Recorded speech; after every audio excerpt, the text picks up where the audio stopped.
নমস্কার প্রিয় দর্শক, সকলে প্রীতি এবং শুভেচ্ছা নিন। আপনারা দেখছেন কাকদ্বীপ টিভি। প্রিয় দর্শক, বাংলাদেশের অন্তর্বর্তী সরকার একটি চিঠি দিয়েছিল ভারতের প্রধানমন্ত্রী নরেন্দ্র মোদীজির সঙ্গে আসন্ন 3রা এপ্রিল ও 4ঠা এপ্রিল বিমস্টেক সম্মেলনে থাইল্যান্ডের ব্যাংককে যে অনুষ্ঠিত হতে চলেছে, সেখানে সাক্ষাতের একটি প্রত্যাশায় চিঠি দিয়েছিল। সেই সঙ্গে এখন মোহাম্মদ ইউনূস চীন সফরে রয়েছেন। ভারতীয় বিদেশ সচিবদের পক্ষ থেকে যে বিবৃতি এসছে, যে প্রথমে তিনি চেয়েছিলেন ভারত সফরে আসতে, কিন্তু ভারত সরকার থেকে কোনো সাড়া দেওয়া হয়নি।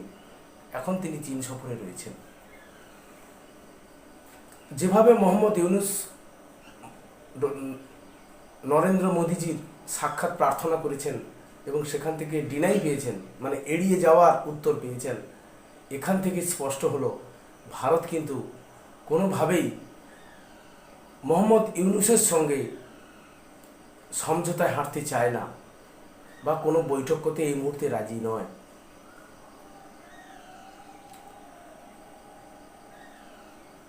আজকে মোহাম্মদ ইউনূস যে চীন সফরে যাচ্ছেন, চীন একটি বহুদূরে দেশ।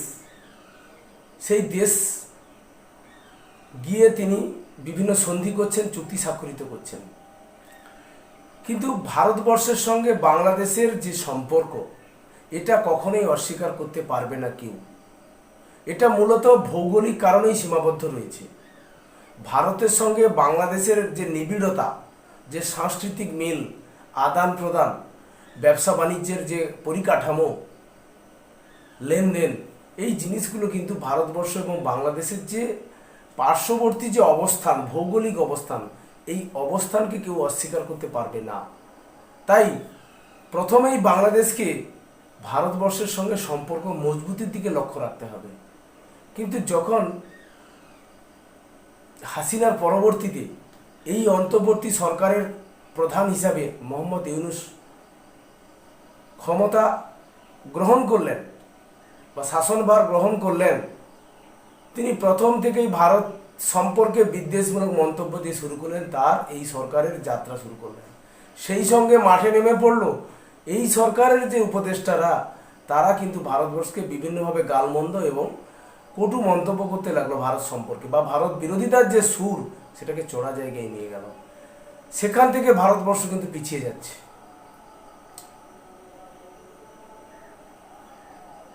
বিরোধী এবং শাসক এবং এই অন্তর্বর্তী সরকার যারাই হোক না কেন, প্রত্যেকেরই বোঝা উচিত ভৌগোলিক কারণে ভারতের সঙ্গে বাংলাদেশের যে নিবিড়তা, এই নিবিড়তা অস্বীকার করে কখনোই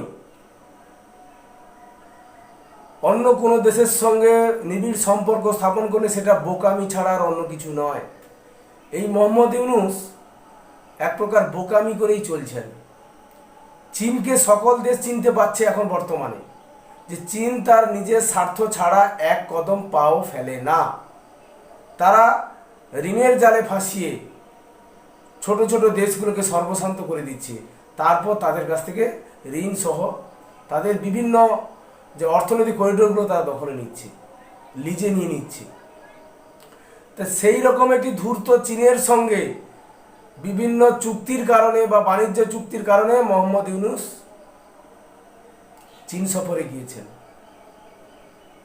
ভারত সরকার তো এই অন্তর্বর্তী সরকারকে কখনো মেনে নেয়নি, কখনো স্বীকৃতি দেয়নি। যে এই সরকারকে স্বীকৃতি দিয়েছে, যে সরকারকে তারা স্বীকৃতিই দিল না, সেই সরকারের প্রধানের সঙ্গে ভারতবর্ষের প্রধানমন্ত্রী মোদীজির বৈঠকের যে ভাবনা করা হয়েছিল বাংলাদেশের পক্ষ থেকে, এখান থেকে কিন্তু সম্পূর্ণভাবে সরিয়ে দেওয়া, ভারত নিজেকে সরিয়ে নিয়েছে। এই সরকারের সঙ্গে কোনো রকম কোঅপারেশনে ভারত সরকার যেতে চাইছে না। ভারত পৃথিবীর মধ্যে একটি বৃহৎ গণতান্ত্রিক দেশ। এই দেশটি একটি গণতান্ত্রিক সরকারের সঙ্গে সম্পৃক্ত হতে চায়, বা এই সরকারটি গণতান্ত্রিক উপায়ে নির্বাচিত সরকারের সঙ্গে সম্পর্ক স্থাপন করতে চায়। কোনোভাবে চাপিয়ে দেওয়া বা হঠাৎ আগমন কোনো সরকারের সঙ্গে ভারত সরকার সম্পর্ক স্থাপন করতে চায় না, এটাই হচ্ছে ভারতবর্ষের স্ট্যান্ড। সেই সঙ্গে বাংলাদেশে যে ক্রমবর্ধমান সংখ্যালঘু নির্যাতন এবং অত্যাচারের জন্য বাংলাদেশে নিয়ে ভারতবর্ষ বারংবার বিবৃতি দিয়েছে যে এই রকম সংখ্যালঘু নির্যাতন এবং ক্রমবর্ধমান যে অত্যাচার বন্ধ না হলে কখনোই সুস্থ আলোচনার পরিবেশ সম্ভব নয়। কিন্তু এই সরকার কি সেই ব্যবস্থা নিয়েছে সংখ্যালঘুদের সম্পর্কে? নেয়নি। এই সরকার প্রথম দিন থেকে ভারতের সম্পর্কে বিষোদাগারময় ভাষণ দেওয়া শুরু করেছে। সেই সঙ্গে বাংলাদেশের কিছু উগ্র মৌলবাদীদের দ্বারা বারবার ভারত বিরোধিতা জিগির তোলা হয়েছে। তারা ৭১-এর যে পাকিস্তানের নাগপাস থেকে অত্যাচার থেকে বাংলাদেশ স্বাধীন হলো, তাদের প্রতি বন্ধুত্বের হাত বাড়িয়ে দিয়েছে। যদি পাকিস্তানকে আপনারা বন্ধুত্বের হিসাবে বেছে নেন, তবে ভারতবর্ষ কখনোই ওই জায়গায় স্থান নেবে না, এটা স্বাভাবিক। তাই ভারতবর্ষের যে স্ট্যান্ড, এটা কিন্তু স্বাভাবিক যে ব্যাংককে মোদির সঙ্গে ইউনুসের বৈঠক বিষয়ে আলোচনা হবে, কিন্তু কোনোভাবেই পার্সোনাল যে দুই নেতার মধ্যে যে সাক্ষাৎ, সে সাক্ষাৎ হবে না। তা ভারতবর্ষের পক্ষ থেকে একটি জবাব দেওয়া হয়েছে যে আপনারা না যদি শুধরে যান, ভারতবর্ষ আপনাদের পাশে থাকবে না।